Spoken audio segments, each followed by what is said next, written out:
I am Mark Stewart, and I try each week to profile men and women who can and should be leaders of this republic. Today, I have somebody with a very good story, good for leading at any level, but he happens to be running for the highest office in the land. And I'm very happy he's here, candidate for the Constitution Party's presidential nomination. He is Don Blankenship. Don, welcome to the show. Yeah, thank you. I'm glad to be here. I appreciate you having us. And where are you calling in from? Well, today I'm in Nevada, fresh back from Idaho a while back, and headed to West Virginia here in a few days. And that's your home, right? Yeah, West Virginia and Nevada sort of share my home. I go back and forth pretty often. So you have a very interesting story that I actually don't want to get to right now because it is so multifaceted and in fact compelling that I may want to do a whole nother piece with you. But for now, you have a book out. Tell us what it is about and how we find it. Well, the book is about the coal mine explosion in 2010, but the purpose of the book is to bring some attention to how corrupt the government is and how important it is that we get government officials to comply with the law and the media to be truthful, because it's going to be hard to turn the country around if we don't. So basically the book will go to publisher probably next week or to a printer and be out 1st of April. And it will uncover for people who are interested a tremendous story about the government covering up what happened at UBB, and which was the name of the mine that exploded. And I think they'll learn a lot from it. It's very detailed, and it's based on a large volume of documents that I've been able to obtain over the 10 years since the explosion, internal email documents and Department of Justice documents and others that allow the book to prove that the government misreported and lied about what had happened at the mine for political reasons. And tell us all your position, your perch on this, because you were involved at a managerial level at the time. Yeah, I was the president of the coal company where that owned the mine that exploded. I hadn't personally been at the mine about 10 years, and we had a very successful 20-some-year run as a coal company, and we got into a lot of squabbles with the United Mine Workers and what I call the far left, the Sierra Club, and so forth.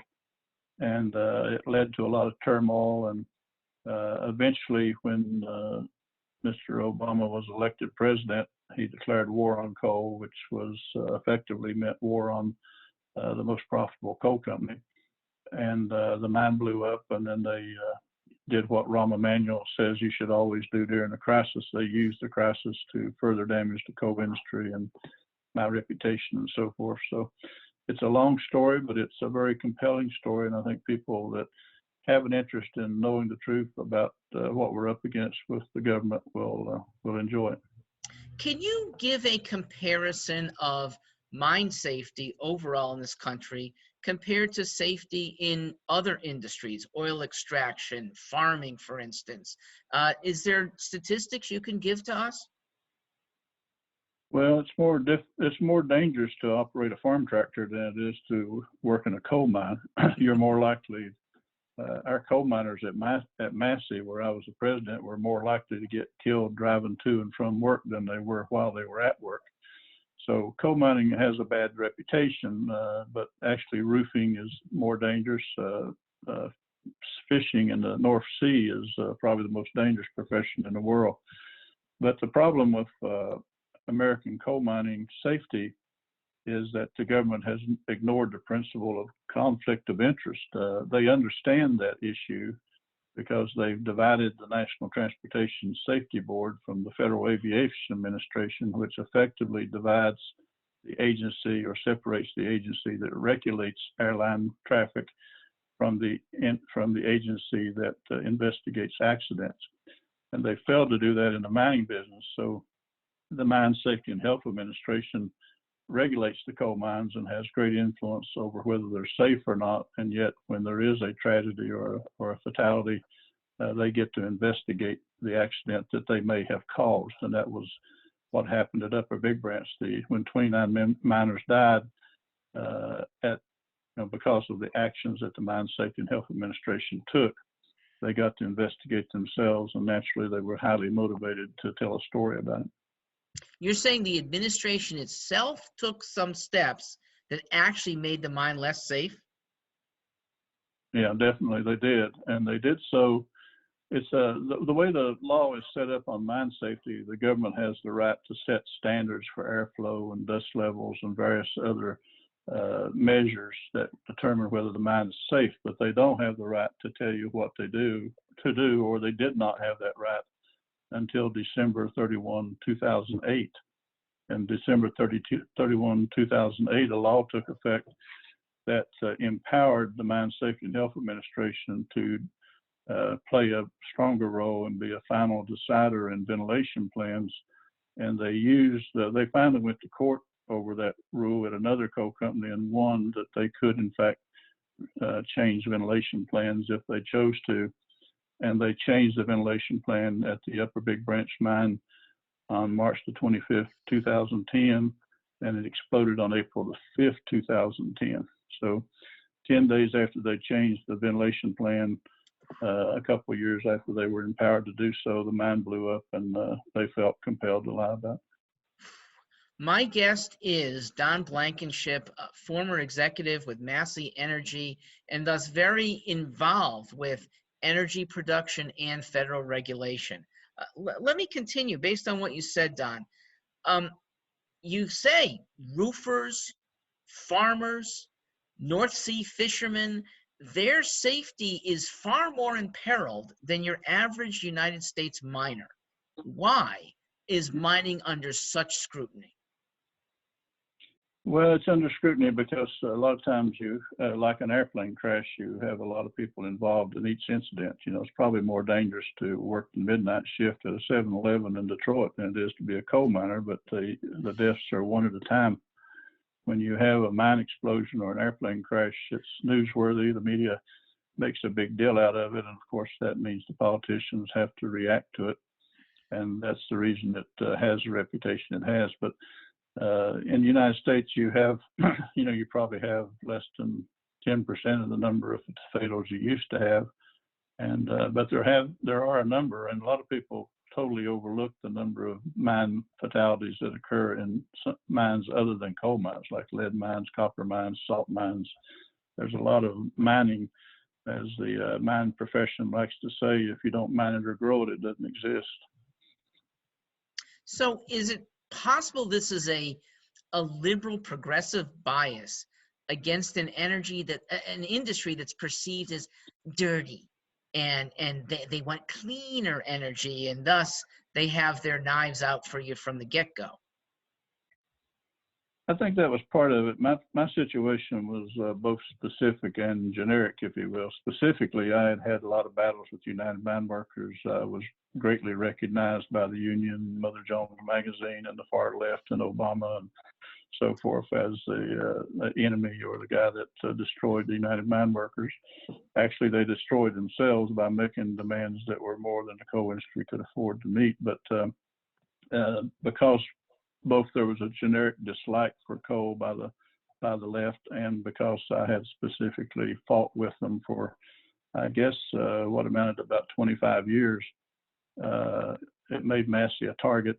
And when they had the opportunity or were empowered to cut the air, they chose Massey's most profitable and largest coal mine to do that. So it's both a general bias against what they consider to be a dirty energy industry, and also a specific interest in making sure that a big non-union company is not successful. Now, you yourself have a lawsuit back against the media. Tell us more about that. Well, it's very important to everything that I believe that you're interested in, and most of the public is interested in, and that is the First Amendment. The background, if you're not familiar with it, is in 1964, in Montgomery, Alabama, during one of Martin Luther King's marches. The police and the sheriff of the county and so forth got into it, of course, with the crowd. And stemming from that was a lawsuit by the sheriff of Montgomery County, Alabama, that sued the New York Times for what he considered false reporting on what had gone on.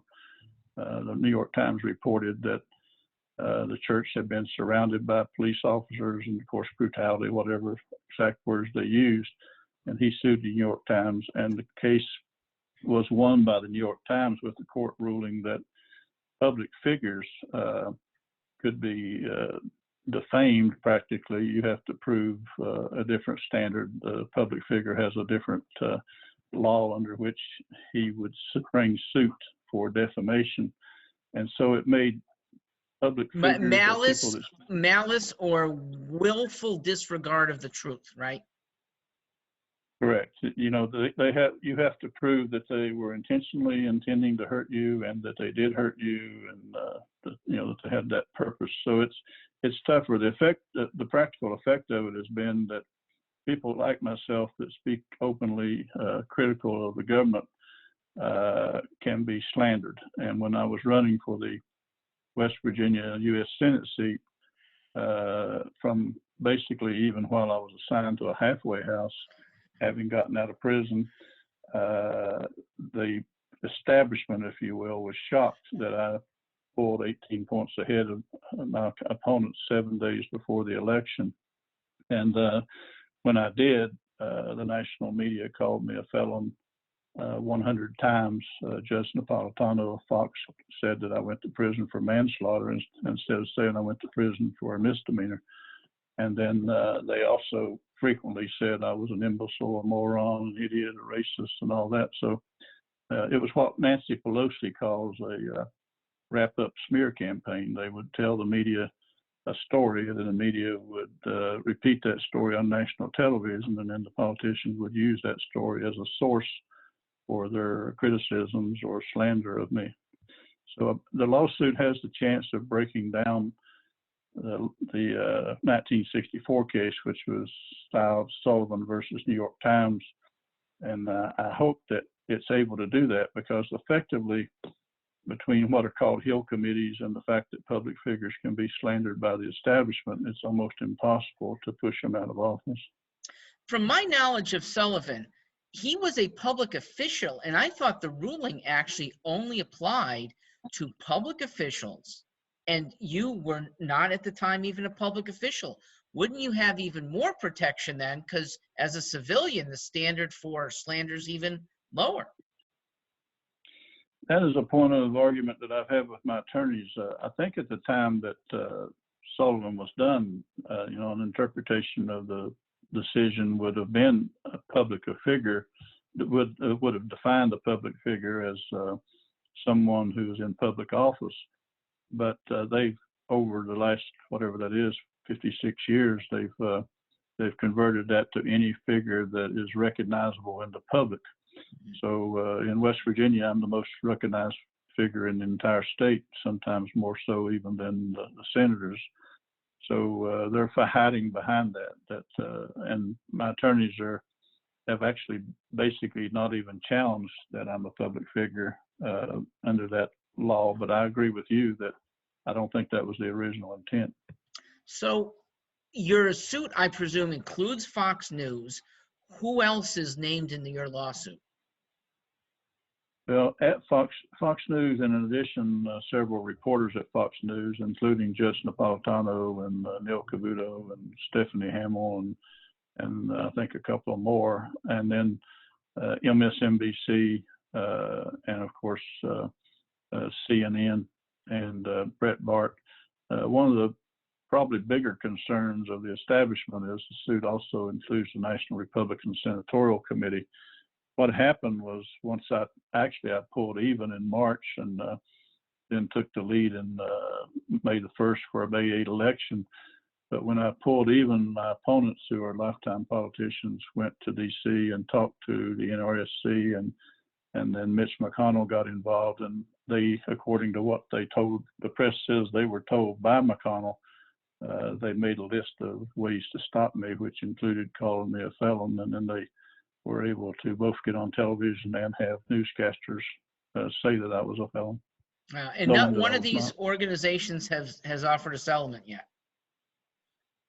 No, I think they're all waiting to see whether what you and I were just talking about, whether the Sullivan versus New York Times will get them out of it on summary dismissal. If they don't get out of it, I think the fodder of the depositions will be incredible, because President Napolitano in particular sent an email out that said he was sorry he had said I went to prison for manslaughter and would correct it.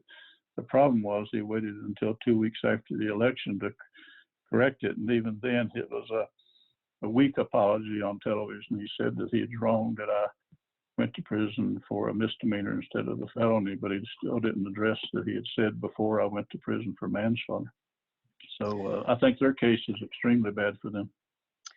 Don Blankenship is with me, and let me turn to politics. Don, you are a presidential candidate for a party that I personally voted for. I was one of that 0.2% in 2016. Constitution Party at the time, I believe, was on ballots in 25 states.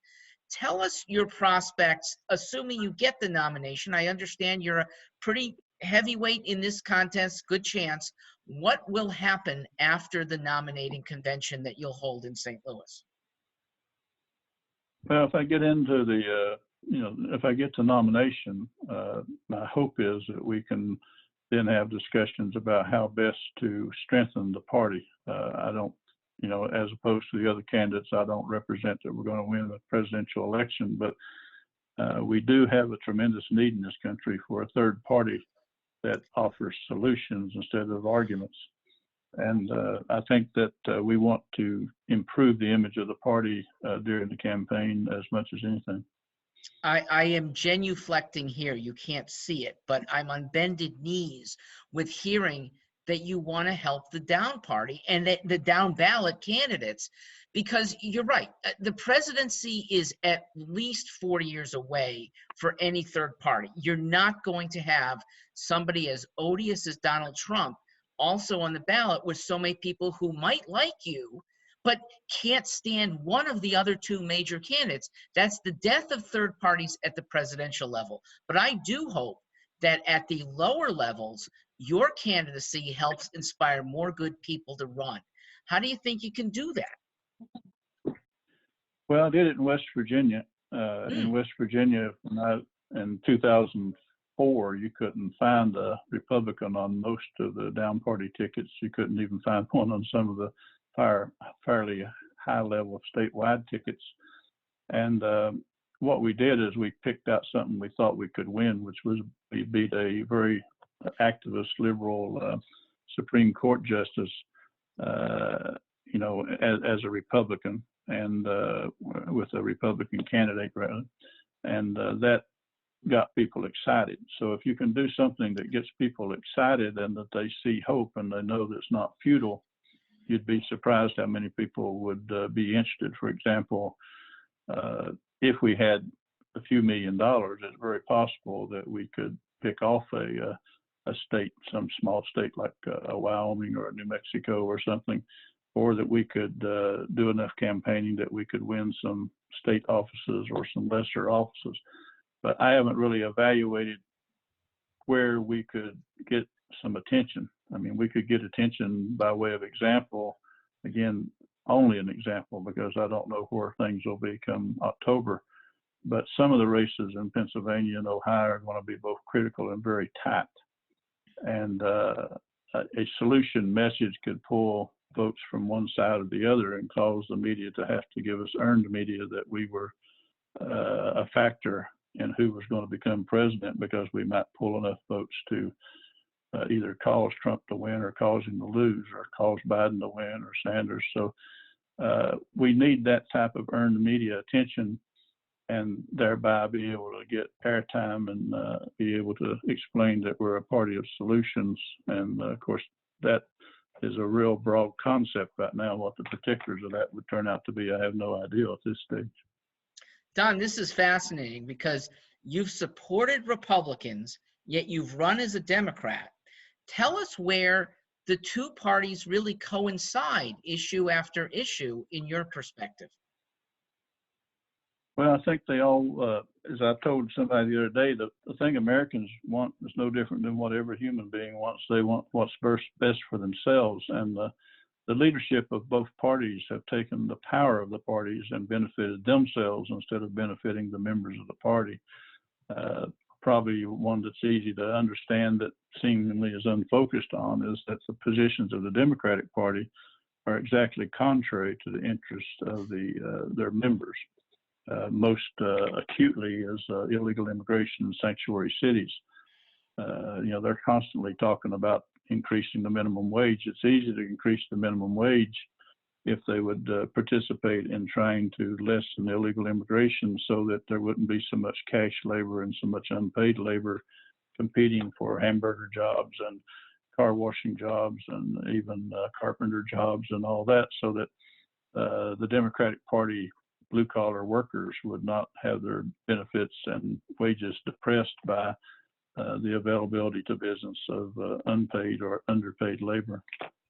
And that issue is one that I think, if properly explained, could be a big benefit to pulling Democratic Party members to the independent parties. But the other one, of course, is things like college tuition or social benefits. A lot of benefits are going to illegals, and while illegals are human beings that need to be cared for as well, I think if the Democratic Party members understood what's actually happening to their cost of living increases and their minimum wage and so forth, they would be a flock of people willing to vacate the Democratic Party. Can you fill us in more on the college tuition? I call it a scam, where the Democrat leaders really are not in sync with Democrat rank and file voters.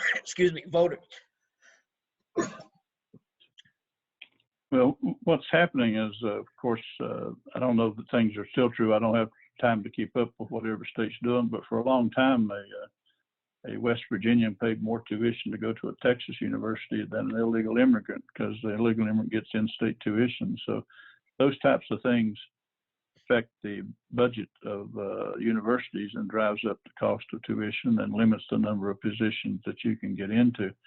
And the poor people suffer from that. As far as having paid tuition for everybody, as Sanders wants to believe, I think we have to start taking better care of the country. And I also think that everybody going to college, it doesn't work. We need skilled labor and we need skilled computer technicians and so forth more than we need, if you will, scientists or something or highly educated people. So there's a tremendous missed opportunity in not training people for the jobs that are available in the country, and for the colleges being crowded and not being able to balance their budget because of so many laws that force them to benefit the illegals and others over Americans. Don, I think so many people like what you're saying here. Do you have a website or a way that they can follow up with you? Yes, if you go to donblankenship.com, you won't see a lot of campaign literature or campaign material, but you can learn a lot about me. I did a video in 2014 called Reg Session, which is a play on the two words regulation and recession, to make the point that our budget deficit problem and our problems in the United States are not temporary. They're the result of excessive regulation, and that something needs to be done to lower that, which is one of the biggest reasons that Donald Trump won the election. But I talk a lot about the dishonesty in government. I think that's a big problem. And one of the interesting things is that one of the big, that's touted by the Democratic Party solely as an opportunity, and it's such a sensitive issue, and I've been called a racist so much that it's hard to even talk about it, and that's the reason we don't talk about it. But diversity of a population and different cultures presents tremendous problems for a government throughout history and around the world. When you have diversity in your population and diversity that you're trying to govern, it can be very dangerous, and we need to work on that. We need to all be Americans. We need to be taught proper American history, We need to learn to live together because it's a fact that we can't reverse. And that which starts will with also learning basic English. I'm of the opinion that if you're not willing to learn the basics of the language of culture that you're coming to, don't bother coming here. Yeah, that was the Ronald Reagan theory, and I think that's right. I think, though, that there is reason for some of us to learn Spanish, but I do think that the one American language ought to be English. Yeah. And I also think that that we need to have immigration laws that allow us to attract the best people. We should treat. It sounds a little dry and a little cold, but to some extent, we need to be like a company. We need to look at future employees and members of the company as to what they bring to the company, what skill levels they are, what type of people they are they honest people, are they drug users, whatever it is. And we should not have a problem with increasing our population with immigrants of any background or any color or whatever, but we shouldn't have open borders, because if you imagine a company that whoever walks in the door gets to stay and participate in the company, you soon wouldn't have a company. And I certainly worry that if we continue to do that, we soon won't have a country. Don, my last question is about challenges. Can you give us 2 or maybe 3 of America's largest challenges as you see it? It's always hard, because if you ask somebody what are the challenges, there's hundreds of them. But I think a whole lot of our challenges stem from dishonesty in the government. And that dishonesty can't ever be fully stopped, because human nature is that there will be some dishonesty. People in power are often dishonest. But there are principles that we apply to business and principles that we apply to law enforcement and so forth that need to be applied to the government. The fact that we have lifetime federal judge appointments, the fact that Biden can do things in Ukraine that involve his son, or that Mitch McConnell can have family relations, and they have deep personal relations with the Chinese, and we're talking about trade policy and so forth, for the fact that Donald Trump can build a hotel in Russia. Somehow we need to have the same standard that businesses have. You could never get by with some of the things that are done. For example, if Massey was selling coal, and I set up my son with a company, and he went out and sold coal and made millions of dollars a year in Europe or something, they would fire you in a heartbeat from a CEO position. So there's a lot like that can be done, but it's hard to get these guys to govern themselves, and the public needs to rise up against it. The other thing that, of course, we need are term limits. I think I can get term limits. If I was president of the United States, most people listening to this would say that guy must be crazy, but I'd get you term limits within 6 years pretty easily. And, you can actually balance the budget as well. You would have to budget it, balance it in a way that involved a lot of tariffs, and it involved a lot of things being made in the United States that aren't now, because what happens when you buy a product at Walmart, that product that wasn't made here did not have the value-added taxes that occur from the time the product is mined or grown, or from the time that it's transported and turned into whatever finished product it is. So you lose that whole stream of taxes. George Washington was a brilliant man. He said everything that comes into this country should be taxed equivalent to make it equal to what it would cost to make it in this country. And that might be a little extreme. But going back to time, a message to the Democratic Party. The Democratic Party has suffered tremendously over the free trade policy, and a lot of people have been made extremely rich, worth billions and billions of dollars at the expense of American jobs. And so we need to do that. We also could use tariffs instead of using them to just stop nuclear proliferation. We could use them to improve human rights and to improve environmental stewardship.